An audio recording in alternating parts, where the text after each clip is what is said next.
प्रणाम करती हूँ। अगर पसंद आए तो लाइक सब्सक्राइब और कमेंट बॉक्स में ज़रूर बताइएगा कि मैं नाच गीत लेकर आई हूँ दोस्तों। अगर पसंद आए तो लाइक सब्सक्राइब और कमेंट बॉक्स में ज़रूर बताइएगा। न लागे मनवा हमारे नैहर में, न लागे मनवा हमारे नैहर में, पहला संदेशा ससुर जी का आया, पहला संदेशा ससुर जी का आया। न मिले डोलिया कहार नैहर में, न मिले डोलिया कहार नैहर में, न लागे मनवा हमारे नैहर में, न लागे मनवा हमारे नैहर में। दूसरा संदेशा जियट जी का आया, दूसरा संदेशा जियट जी का आया। न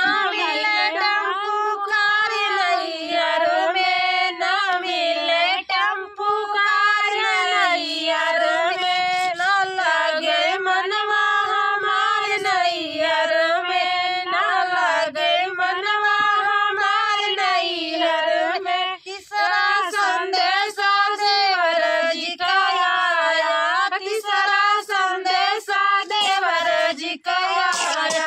न मिले नाच बजा नैहर में, न मिले नाच बजा नैहर में, न लागे मनवा हमारे नैहर में, न लागे मनवा हमारे नैहर में। चौथा संदेशा बलम जी का आया, चौथा संदेशा बलम जी का आया। मिल गया डलिया कहार नैहर में, मिल गया डलिया कहार नैहर